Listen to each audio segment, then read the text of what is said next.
오늘 함께 읽으신 말씀은 이제 이스라엘 백성들이 광야 생활을 마치고 이제 가나안 땅에 들어가기 직전에 하나님께서 여호와에게 주신 말씀이죠. 여호와께서 명령하시고 또한 약속하여 주시는 그러한 말씀이에요. 이스라엘 백성들이 광야로 나와서 생활한 지가 40년이 지났습니다. 그동안 여호수아가 이제 지도자, 위대한 지도였던 모세 옆에서 그를 보필하면서 이제 많은 것을 보면서 왔죠.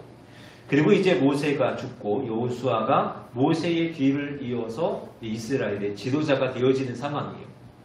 근데 여호수아의 마음 가운데에 굉장히 큰 두려움이 있어요. 왜 두렵냐 하면 이 여호수아에 앞서 있던 이 모세라고 하는 사람이요, 워낙에 훌륭한 지도자죠. 워낙에 위대한 지도자예요. 그의 뒤를 이은다고 하는 것이 쉬운 일은 아니라는 거예요. 또 어떤 그런 위대한 지도자였음에도 불구하고 매번 그 앞에서 반항하고 거역하고 또 그 모세를 힘들게 했던 이 완악한 이스라엘 백성들을 이제 내가 이끌어 가야겠구나 하는 어떤 그런 마음 속에요, 이 여호수아가 참 큰 두려움이 있었을 것이다 라는 것이죠. 자, 그러할 때에 하나님께서 여호수아에게 나타나십니다. 그리고 몇 가지를 명하시고 그렇게 하면 형통하리라 하시는 그 말씀을 주시는 거예요. 5절 말씀해 보니 내 평생에 너를 능히 대적할 자가 없으리니 약속하시고요. 7절 말씀에도 보니까 그리하면 어디로 가든지 형통하리라 말씀하시고 8절도 마찬가지. 그리하면 내 길이 평탄하게 될 것이며 내가 형통하리라는 말씀을 주시는 거예요. 여러분, 이 성경에서 말씀하고 있는 형통이라는 것, 성경에서 말씀하고 있는 형통은 크게 두 가지가 나와요. 하나는 단기적인 형통이고 하나는 장기적인 형통입니다. 창세기 39장 말씀해 보면 요셉이 나옵니다. 보디발 장군의 집에 팔려가게 되어지죠. 종으로 가게 되어져요. 그곳에서 이제 생활을 하면서 그래도 잘 살아가죠. 그런데 그의 이제 보디발 장군의 아내가 그를 유혹하는 일이 생겨요. 근데 요셉이요, 경건한 사람이에요. 그 유혹을 뿌리치게 되어집니다. 그랬더니 어떻게 되어졌어요? 그를 향하여서 모함을 하죠. 그래서 이 요셉이 억울하게 옥살이를 하게 되어지더라 하는 것이 이 창세기 39장의 말씀입니다. 그런데 이 39장 말씀에요, 요셉이 형통하더라 하는 그 표현의 말씀이 3번에 걸쳐서 나오더라는 거죠. 그럼 생각을 해보세요. 내가 형들에게 미움을 받아가지고 지금 팔려가게 되어졌습니다. 또 종으로서 살아갈 수밖에 없는 그러한 형국이 되어지고 말았어. 또 그 가운데에서 억울하게 누명을 받아가지고 이제 옥살이를 하게 되어졌어. 여러분, 이러한 상황 속에서 형통이라는 그 말이 과연 나오겠습니까? 여러분, 형통하다라고 이야기하시겠어요? 만약에 성경이 말씀하고 있는 형통이 이러한 것이라고 한다면 여러분, 성경이 주시는 형통을 받으시겠습니까? 그것이 아니라는 거죠. 여기서 성경이 말씀하고 있는 형통이라는 것은요, 단기적으로는 그래요. 요셉이 그 보디발 장군의 집에서 열심히 살아감으로 인하여서 인정함을 받는 것, 그래서 높임을 받는 것, 그것이 단기적인 형통이요. 또 장기적인 형통은 뭐냐? 그런 모든 일들이 지나고 지난 후에 결국에는 하나님께서 합하여서 선을 이루시는, 하나님의 그 뜻을 이루어 가시는 어떠한 그런 역사를 우리가 보게 되더라는 것. 바라기는 여러분의 삶에 이러한 형통의 역사가 늘 있기를 원합니다. 단기적으로도 늘 형통하셨으면 좋겠어요. 매일매일의 삶이요, 매일매일의 일들이요, 형통하셨으면 좋겠어요. 그리고 마침내 모든 일들이 결말이 되어졌을 때에, 그 일이 열매를 맺어줬을 때에 참으로 아름다운 열매가 되어지는 그런 형통한 삶을 살아가시기를 원합니다. 하루하루 괜찮았는데 마지막에 가서 안 되면 안 되잖아요. 마지막에 가서 힘들면 안 되잖아요. 마지막에 좋은데 그때까지 지나왔던 모든 세월들이 너무 힘들면 또 그렇잖아요. 그러니 하나님이 주시는 이 모든 형통함이 여러분들 가운데 온전히 임할 수 있기를 원합니다. 자, 그런데 본문에서 우리가 주목해야 될 단어가 하나 있어요. 뭐냐? 그리하면이다 라는 거예요. 그리하면 형통하리니, 그리하면 내가 형통하리라. 이런 조건부적인 형통이라는 거죠. 형통이라는 말의 뜻 자체는 그래요. 온갖 일이 뜻대로 되는, 온갖 일이 뜻대로 되어지는 거예요. 그게 형통이에요. 그러나 성경에서 말씀하고 있는 형통은 뭐냐면 온갖 일이 뜻대로 되기는 되는데 누구의 뜻대로? 하나님의 뜻대로. 하나님의 뜻대로 모든 것이 되어지는 것이 형통하다라는 거예요. 그러니까 내 편에서 내가 원하는 대로 되어지면은, 내 뜻대로 되어지면은 뭐 조건이 붙을 게 뭐가 있겠습니까? 그런데 내 뜻이 아니고 하나님의 뜻대로 되어진다라고 한다면 거기에는 하나님께서 원하시는 바가 분명하게 있을 것이다라는 것이죠. 하나님께서 뜻하시고 하나님께서 원하시는 어떤 그러한 일이 있기에 우리가 그 조건을 맞추어 갈 수 있어야 한다는 것. 오늘 우리 본문의 말씀을 중심으로 해서 과연 그렇다면 우리가 형통할 수 있는 조건이 과연 무엇일까? 이 시간 함께 말씀을 좀 나눠보려고 합니다. 첫째로 하나님과 동행하라는 것. 5절 말씀해 보니 내 평생에 너를 능히 대적할 자가 없으리니 내가 모세와 함께 있었던 것 같이 너와 함께 있을 것임이니라. 내가 너를 떠나지 아니하며 버리지 아니하리니. 즉 하나님께서 여호수아에게 약속하여 주시는 거예요. 내가 모세와 함께 했던 것처럼 내가 너와 함께 할 것이다. 내가 모세를 떠나지 아니했던 것처럼 너를 떠나지 않고 버리지 않으시겠다라는 말씀. 즉 여호수아가 형통할 수 있었던 비결은 뭐냐? 하나님이 함께 하시는 것, 하나님이 동행하여 주시는 것이다는 거예요. 여러분의 인생 가운데 하나님이 늘 함께 하시는, 하나님이 동행하여 주시는 그러한 삶이 꼭 되실 수 있기를 원합니다. 근데 우리가 알아야 될 게 있어요. 그게 뭐냐면 이 형통이라는, 동행이라고 하는 것은요, 상대적이다라는 거예요. 상대적. 우리가 어떻게 하느냐에 따라서 이 동행이라는 것, 함께 한다는 것이 바뀔 수 있다는 거죠. 여러분 보세요. 하나님은 늘 우리와 함께 하기를 원하시는 분이세요. 그렇죠? 그런데 우리의 태도가 달라지더라는 것이죠. 한 번은 하나님이 사울에게 명령을 하셨습니다. 아말렉과 전쟁을 하라는 거죠. 근데 이 전쟁은 하나님이 아말렉을 심판하시는 전쟁이에요. 그렇기 때문에 아말렉 가운데에 단 하나도 남기지 말라고 명령을 하세요. 진멸하라. 그렇게 명령을 내리십니다. 근데 이 사울왕이 어떻게 되어죠? 하나님의 말씀을 따르지 않아요. 아각을 살려주죠. 보기에 좋은 짐승들을 남겨두죠. 그리고 더 나아가서 거기에다가 자신의 이름이 들어가 있는 기념비를 세우게 되어죠. 그때에 하나님의 말씀이 있어요. 사무엘상 15장 26절 사무엘이 사울에게 이르되 나는 왕과 함께 돌아가지 아니하리니 이는 왕이 여호와의 말씀을 버렸으므로 여호와께서 왕을 버려 이스라엘 왕이 되지 못하게 하셨음이니이다 하고. 지금 이 사무엘을 통해서 하시는 말씀이 뭐예요? 내가 나의 말을 버렸으니 내가 나를 버렸기에 내가 너를 버리리라 하시는 이 말씀을 주고 계시다는 거죠. 또 유다왕 르호보암 때의 일입니다. 르호보암이요 나라가 견고해져요. 강성해집니다. 세력이 강해지니 르호보암이 여호와의 율법을 버려요. 그리고 온 이스라엘이 그것을 본받아 살아갑니다. 그럴 때 하나님이 그들을 심판하시는 거죠. 바벨론의 애굽왕 시삭을 통하여서 예루살렘을 치시는데 그때 주시는 말씀이 뭐냐?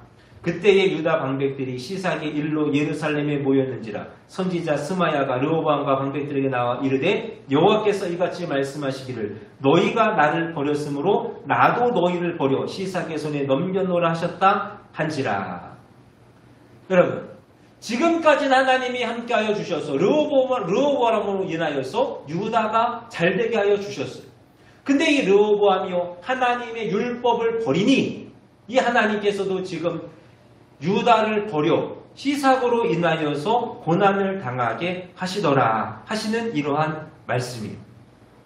이처럼 하나님과 동행한다는 것은요 상대적이라 하는 것이에요. 우리가 하나님을 따르면 하나님이 우리와 함께하여 주시는 거예요. 그러나 우리가 하나님을 떠나게 되어지면 하나님도 우리를 떠나시는 거예요. 우리가 하나님을 떠나면 그것이 곧 불통이 되어줄 것이고 우리가 하나님과 함께하는 하나님을 떠나지 아니할 때에 우리의 삶에 형통이 임하게 되는 줄로 믿는 저와 여러분들이 꼭 되시기를 원합니다. 그러면 우리가 어떻게 될까? 간단하게 두 가지만 권면을 좀 드리고 싶어요. 하나는 하나님을 사랑하고 하나님을 간절히 찾으십시오. 잠언 8장 17절입니다. 나를 사랑하는 자들이 나의 사랑을 입으며 나를 간절히 찾는 자가 나를 만날 것이니라. 하나님 많이 사랑하시고 하나님 간절히 찾는 우리가 되기를 원합니다. 사랑하여 찾는 그에게 하나님께서 함께 하셔서 형통의 길로 인도하여 주신다는 것. 우리가 지난 2주간 열심히 기도하지 않았습니까? 각자의 자리에서 또 교회에서 함께 마음을 모아서 열심으로 기도해 주신 줄로 믿어요. 감사해요. 그렇게 하나님을 향하여 간구하여 나아가는 우리의 기도를 들으시사 하나님께서 하나하나 만지시고 역사하여 주신 줄로 믿습니다. 이따가 광고 시간에도 좀 말씀을 드릴 거고요. 또 나중에 어떻게 이렇게 저렇게 얘기를 들으시겠지만 참 하나님이 만지시는 것, 하나님께서 인도하신다는 것이 참 귀한 것 같아요. 이 사람 저 사람 손길을 통하게 하시고 또 그 가운데에서 마음을 돌이키게도 하시고 하시는 그 많은 일들, 하나님을 향하여 간절히 찾으며 나아갔던 우리에게 주시는 형통함의 은혜라 믿습니다. 두 번째로 하나님의 뜻에 내 뜻을 조율하는 것입니다. 아모스 3장 3절 말씀이요. 두 사람이 뜻이 같지 않은데 어찌 동행하겠으며. 여러분, 신앙생활이라고 하는 것은 주님과 동행하는 거잖아요. 함께 멍에를 메고 가는 거예요. 근데 뜻이 같지 않으면 어떡할까요? 그 길이 너무 힘들죠. 뜻을 합하여야 돼요. 그러나 내 뜻은 늘 변할 수 있고요. 내 뜻은 잘못될 수 있어요. 그러나 하나님은 언제나 진리가 되어주시고 언제나 바른 길이 되어주시니 우리가 주의 뜻을 따라 나아가야 하는 줄로 믿습니다. 사랑하는 여러분, 이와 같이 하나님과 동행하시기를 원합니다. 하나님 많이 사랑하시고 하나님 많이 찾으시고 하나님의 뜻에 내 뜻을 맞추어서 늘 주님과 동행하는 삶을 살아가는 저와 여러분들이 꼭 되시기를 원합니다. 그때에 하나님께서 형통케 하시는 삶을 살아갈 줄로 믿습니다. 두 번째로 믿음으로 설하는 거예요. 6절부터 7절, 9절, 18절 말씀에 보니 강하고 담대하라 하는 이러한 말씀이 반복해서 나오는 것을 보게 됩니다. 지금 여호수아 앞에는요, 두려워해야 될 일이 참 많이 있다고 말씀을 드렸어요. 그런데 그에게는요, 하나님이 함께 하신다라는 믿음이 있다는 거죠. 하나님이 나와 함께 하시니 강하고 담대하여 나아갈 수 있었다는 거예요. 그리고 그것이 형통의 비결이 되어지는 것입니다. 여러분, 사람이 그래요. 어떤 일을 하든지요, 믿음이 있으면 담대하죠. 믿음이 있으면 힘있게 나아갈 수 있는 거예요. 그렇기 때문에요, 믿음이라는 것은 너무나도 중요하다. 다니엘서 6장 말씀에 보면은 이제 다니엘이 등장을 하게 되어지는데 다리오 왕이요 고관 120명을 세워서 전국을 통치하게 합니다. 그리고 그 위에 총리 셋을 두게 되어져요. 그 가운데 하나가 이제 다니엘이잖아요. 근데 다니엘이 다른 어떤 사람보다도 뛰어나. 그러니까 사람들이 그를 시기하고 질투합니다. 그래서 사람들이 다른 이제 관리들이 이제 그를 해하고자 음모를 꾸미죠. 왕에게 하나의 제안을 해요. 앞으로 30일 동안 사람에게든지 신에게든지 다른 어떠한 것에라도 무릎 꿇고 청하고 어떤 절하는 것을 못하게 하자. 그 왕이 좋잖아요. 그래서 그것을요, 도장을 찍습니다. 이 도장을 찍는다는 것은 왕도 이제 어찌할 수 없는 일이에요. 그것을 알고도 다니엘이요, 하나님을 향하여 하루에 3번씩 기도하더라는 것이 성경의 말씀이죠. 그래서 이 대적들이요, 그것을 가지고 왕에게 나아가요. 왕이요, 제 다니엘이요, 당신의 명을 어기고 하나님을 향하여서 절을 합니다. 그러니 왕이 어떻게 하겠어요? 어쩔 수 없죠. 그럼 그를 사자굴에 넣으라. 그러나 하나님께서 그를 지켜주시더라 하는 것이 다니엘 6장의 말씀입니다. 그럴 때에 23절에서 이런 말씀이 있어요. 왕이 심히 기뻐서 명하여 다니엘을 굴에서 올리라 하매 그들이 다니엘을 굴에서 올린즉 그의 몸이 조금도 상하지 아니하였으니 라는 이러한 말씀이에요. 사자굴 가운데 들어갔지만 다니엘은 조금도 상함이 없었습니다. 그리할 수 있었던 것은 하나님이 그와 함께 하시어 그를 보호하여 주셨기 때문이에요. 그러하면서 이어서 주시는 말씀이 뭐냐? 이는 그가 자기 하나님을 믿음이었더라. 하나님께서 다니엘과 함께 하시고 사자의 입을 막아주셔서 그를 지키시고 보호하셨던 그 이유가 뭐냐? 다니엘이 하나님을 믿음이었더라. 여러분, 믿음이 있는 자에게 하나님이 함께 하시고 믿음이 있는 자에게 은혜를 주셔서 그로 하여금 형통한 삶을 살아가게 하심을 믿는 저와 여러분들이 꼭 되실 수 있기를 원합니다. 여러분, 형통하기를 원하신다면, 우리가 하나님의 뜻에 따라 살아가면서 형통하기를 원하신다면 늘 하나님이 우리와 함께 하심을 믿는 그 믿음이 있어야만 한다는 거예요. 히브리서 11장 6절입니다. 믿음이 없이는 하나님을 기쁘시게 하지 못하나니 하나님께 나아가는 자는 반드시 그가 계신 것과 또한 그가 자기를 찾는 자들에게 상 주시는 이심을 믿어야 할지니라. 믿음이 없이는 하나님을 기쁘시게 할 수 없어요. 그렇기 때문에 우리는 하나님을 기쁘시게 하는 삶을 살아가기를 위하여서 믿음으로 나아가는, 믿음을 갖는 자들이 되어져야 합니다. 그럼 어떤 믿음을 가질 것인가? 하나님이 계신 것을 믿어야 돼요. 여러분, 하나님 계시잖아요. 여전히 계시잖아요. 살아계셔서 지금도 모든 것들을 주관하여 주시고 지금도 모든 것을 역사하시는 그 하나님, 우리가 믿음으로 나아가야 돼요. 그리고 그 하나님을 향하여 찾는 자들에게 상 주신다는 것을 믿음으로 나아가는 저와 여러분들이 꼭 되실 수 있기를 원합니다. 여러분 보세요. 아이들이 이렇게 커가다 보면 이렇게 높은 데 올라갈 때가 있어요. 그러면 올라갈 때는 어떻게 잘 올라가요. 근데 막상 내려올라가면 어떻습니까? 못 내려와요. 무섭죠. 내려올 수가 없어요. 그럴 때요, 제가 이렇게 가요. 아빠가 갑니다. 자, 아빠한테 와라. 뛰어내려라. 그럼 아이가 어떻게 할까요? 뛰어내리는 거죠. 왜 뛰어내릴까요? 믿는 거예요. 아빠가 나를 받아줄 수 있을 만한 능력이 있다는 것을 믿는 거예요. 그리고 내가 뛰어내렸을 때에 아빠는 나를 잡아줄 것이다라는 그 믿음이 아이에게는 있다는 거죠. 그렇기 때문에 아이가요, 두려움 없이 뛰어내릴 수 있다는 거예요. 여러분, 우리의 신앙생활도 마찬가지. 여러분, 하나님이 우리와 함께 하십니다. 전능하신 하나님. 지금도 온 우주를 이끌어 가시고 주관하여 주시는 그 하나님. 또 우리를 너무나도 사랑하시는 그 하나님이 함께 계심을 믿는 거예요. 그리고 그 하나님이 나와 함께 하사 내게 힘과 능력을 더하여 주실 것을 믿음으로 나아갈 때에 우리의 삶의 두려움은 사라질 줄로 믿습니다. 하나님이 함께 하사 우리로 하여금 형통케 하여 주시는 삶을 살아가게 되는 줄로 믿는 저와 여러분들이 되실 수 있기를 바랍니다. 마지막으로 말씀대로 살라는 거예요.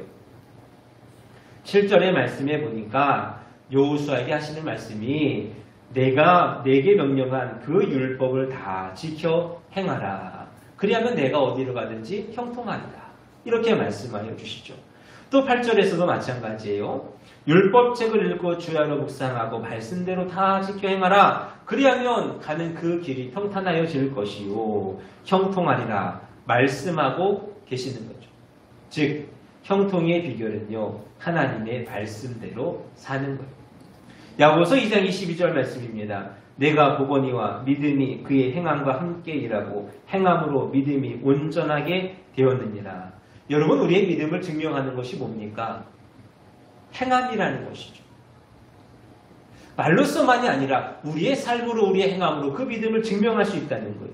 마태복음 7장 21절 나더러 주여 주여 하는 자마다 다 천국에 들어갈 것이 아니요 다만 하늘에 계신 내 아버지의 뜻대로 행하는 자라야 들어가리라. 여러분, 천국에 들어가는 자는 누구입니까? 천국은요, 믿음으로 들어가는 거거든요. 근데 그 믿음은 누구에게 있어요? 행하는 자에게 믿음이 있다는 거예요.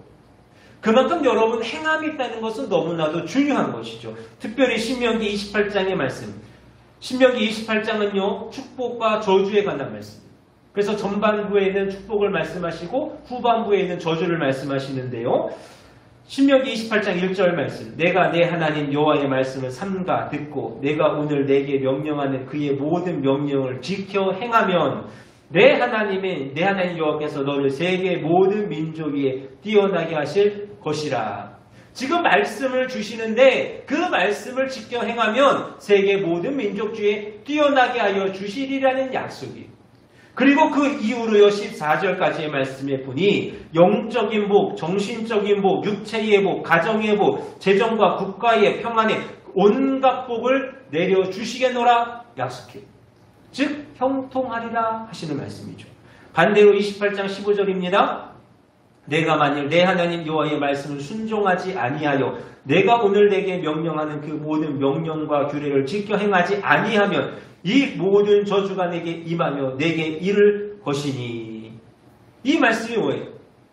순종하면 이러이러한 복을 너희에게 줄 것이지만 만약에 너희가 내 말에 순종하지 아니하면 내가 너희에게 주기로 한 것들, 영적인 것, 정신적인 것, 육체적인 가정의, 재정의, 국가의 평안의 이 모든 것들이 너희에게 저주가 되리라 하시는 그러한 말씀. 즉 한마디로 불통하리라 하시는 말씀인 거예요. 사랑하는 여러분, 말씀하신 대로 말씀대로 사는 것이 복이요 말씀대로 살지 않는 것이 저주인 줄로 믿고 하나님의 말씀대로 살아가는 저와 여러분들이 되실 수 있기를 원합니다. 우리는 늘 말씀대로 살아가는 거예요. 내게 주시는 말씀대로 살아가는 거예요. 때로는 그 말씀이 내 안에 너무나도 짐이 될 때가 있죠. 어려울 때가 있어요. 오늘 새벽에 함께 말씀을 나눌 때도 잠깐 등장을 했지만요. 아버지가 두 아들에게 이야기하잖아요. 야, 밭에 가서 일 좀 해라. 일하는 거 누가 좋아하겠습니까? 누가 기뻐하겠어요? 그러니 첫째 아들은 한다 이야기하고 순종하지 않죠. 그러나 둘째 아들, 아버지 저는 별로 하고 싶지 않은데요. 안 들어요. 그러나 결국에는 그 말씀대로 행하더라는. 하나님의 말씀은요 우리 가운데 이렇게 다가온다는 거예요. 힘들 수 있고요. 어려울 수 있고요. 기쁘지 않을 수 있어요. 그러나 그 말씀대로 사는 것이 곧 형통이요. 살지 않는 것이 저주인 것을 믿고 말씀대로 살아낼 수 있는 저와 여러분들이 꼭 되실 수 있기를 원합니다. 에스겔 36장 27절입니다. 또 내 영을 너희 속에 두어 너희로 내 율례를 행하게 하리니 너희가 내 규례를 지켜 행할지라. 내 영을 너희에게 두어. 성령을 우리 가운데 주신다는 말씀이거든요. 성령을 우리 가운데 두어서 너희로 내 율례를 행하게 하리니. 그러니 성령을 사모하십시오. 나로서는 할 수 없으나 성령이 내 안에 계셔서 내 안에 충만하셔서 우리로 하여금 그 말씀을 온전히 따라 살아가게 하실 줄로 믿습니다. 그래서 참으로 말씀대로 살아 형통하는 하나님의 복을 누리는 우리 모두가 되기를 주님의 이름으로 축원합니다. 말씀을 정리합니다. 여러분 이 땅을 사는 사람들 중에서 누구라도 형통하기를 원합니다. 만사 형통. 누구나 다 원하는 일일 것 같아요. 무슨 일을 하든지 어디에 있든지 형통하기를 바라는 마음은 다 똑같습니다. 그러나 다 똑같은 마음이어도요. 누구나 다 형통한 것은 아니에요. 누구는 똑같은 상황 속에서 잘 되어지고요. 누구는 똑같은 상황 속에서도 잘 안 되는 것을 보게 되어지죠. 오늘 그 비결을 말씀을 통해서 함께 나누었습니다. 하나님과 동행하십시오. 그리고 믿음으로 나아가십시오. 말씀대로 살아가십시오. 그리할 때에 주시는 은혜가 있어 형통한 삶을 살아가는 우리가 될 줄로 믿습니다.